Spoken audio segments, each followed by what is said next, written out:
Nah, selanjutnya kita akan bahas tentang kode genetika asam amino.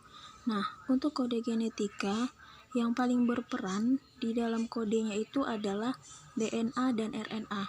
Jadi perlu kita ingat bahwasanya yang paling berpengaruh dalam genetika itu adalah DNA dan RNA. Dan nantinya DNA dan RNA itu akan dibawa oleh yang namanya kromosom. Nah, kromosom di dalam tubuh manusia itu nanti akan kita bahas pada submateri tentang susunan kromosom. Nah, susunan kromosom ini dia juga punya yang namanya rumus kromosom atau yang disebut dengan karyotipe. Nah, di sini coba kalian perhatikan tangan ibu. Ini ada rantai yang ibu buat garis merah. Ini kan ada 1, 2, 3, dan 4. Ini ada 4 rantai, di mana rantai yang pertama itu dia dimulai dari 5 aksen dan diakhiri dengan 3 aksen. Sementara di rantai yang kedua itu dia dimulai dari 3 aksen dan berakhir dari 5 aksen. Nah, begitu juga dengan yang rantai ketiga. Di rantai yang ketiga ini dia dimulai dari 5 aksen dan berakhir 3 aksen. Sementara di rantai keempat dia sama dengan rantai yang kedua, ya, dimulai dari 3 aksen dan berakhir di 5 aksen. Nah, untuk yang rantai 1, 2, 3, 4 ini dia masing-masing punya tipe nama, di mana rantai 1 itu namanya adalah DNA, rantai yang kedua namanya antisense, yang ketiga namanya kodon, dan yang keempat antikodon.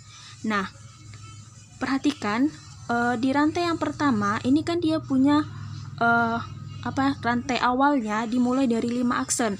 Nah, rantai yang mana lagi yang dimulai dari 5 aksen? Nah, yang dimulai dari 5 aksen itu dia ada di rantai ketiga. Ya, berarti rantai 1, rantai 3 dia itu berpasangan. Jadi sense ini akan berpasangan dengan kodon. Ya, berarti sense, antisense ini dia termasuk dari jenis DNA. Terus rantai yang ketiga dan rantai yang keempat ini disebut dengan RNA. Oke. Jadi pasangan 1 sama 2 itu dia namanya DNA, pasangan 3 dan 4 itu namanya RNA. Cuman untuk mempermudah menjawab soal itu biasanya yang dikerjakan itu adalah rantai, misalnya di DNA sensenya sudah diketahui, untuk mencari antisense, kodon, dan antikodon itu dia dimulai dari rantai yang ketiga. Berarti itu dimulai dari kodon. Nah, jadi sense ini dia punya kawan, ya, bukan lawan, dia punya kawan namanya namanya kodon. Tapi yang rantai yang kedua, antisense, dia punya teman namanya antikodon. Ya.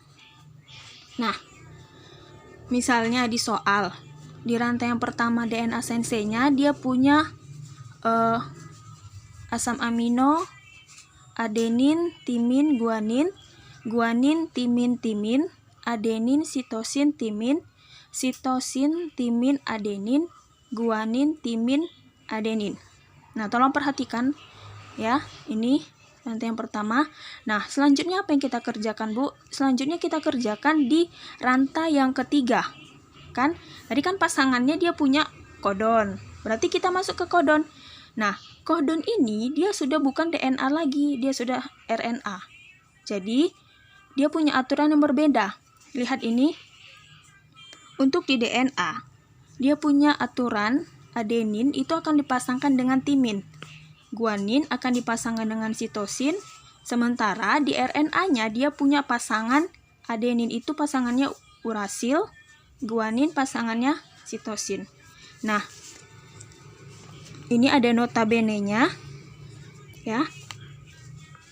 Notabene-nya, di mana pada sense timin, berarti ini di DNA ya. Oke. Ini nanti dia akan berubah di kodon. Berarti kodonnya ini akan berubah menjadi urasil. Ini di kodon. Nah, coba kita lihat. Nah, rantai yang pertama, 1 ke sini dulu kita pergi, 1 ke 3 dulu. Nih, oke. Ingat, yang berubah itu adalah timinnya saja, karena dia kan pada sense, timin DNA itu akan berubah menjadi urasil, ini pada kodon. Nah, lihat, ini yang rantai ketiga ya, adenin, adenin tetap. Nah, ini dia, kita nampak ada timin di sini kan, timin ini berubah jadi urasil. Nah, yang berubah apa? Yang berubah hanya timinnya aja di rantai RNA. Oke. Nah, perhatikan AA, ini T-nya berubah jadi U kan? Nah, ini juga T-nya berubah jadi U, ini juga T-nya berubah jadi urasil. Nah, itu dia yang rantai yang ketiga. Untuk rantai yang kedua, di antisensenya, berarti dia punya pasangan di antikodon. Ya, berarti gini, rantai yang pertama, ini kan udah dapat nih yang ketiga. Sekarang untuk kita isi, berarti yang masih kosong ada rantai yang kedua dan rantai yang keempat. Nah, rantai yang kedua itu gini, rantai yang kedua, ini kan masih dia pasangannya adalah DNA. Berarti yang kita patokkan adalah di sensenya. Oke. Nah, lihat aturan DNA lagi. Diubah semua pasangan dari masing-masing basa nitrogennya. Nih, adenin, dia berubah jadi timin. Timin juga berubah jadi adenin. Guanin berubah jadi sitosin. Begitu seterusnya. Oke. Guanin, ini bukan guanin ya. Ini sitosin, sorry. Salah tulis ibu. Nih, guanin berubah jadi sitosin, timin jadi adenin, adenin jadi timin, sitosin jadi guanin, timin adenin, sitosin guanin, timin adenin, adenin timin, guanin sitosin, timin adenin, adenin timin, sorry. Nah, oke, berarti sudah terisi rantai 1, rantai 3, dan rantai 2. Sekarang yang masih kosong ada rantai keempat. Nah, ini gimana cara carinya? Di rantai yang keempat, ini gampang. Kita tinggal menerjemahkan di rantai yang ketiga. Oke, rantai yang ketiga itu kan RNA. Lihat aturan RNA. Nah, ini dia. Aturan RNA-nya kan adenin jadi urasil, guanin jadi sitosin. Ini dia. Berarti adenin jadi urasil jadi adenin, guanin jadi sitosin. Oke, guanin jadi sitosin, urasil, adenin, urasil adenin, adenin urasil, sitosin, guanin, urasil adenin, nah begitu seterusnya. Oke, untuk contoh soalnya, kita masuk ke pembahasan selanjutnya.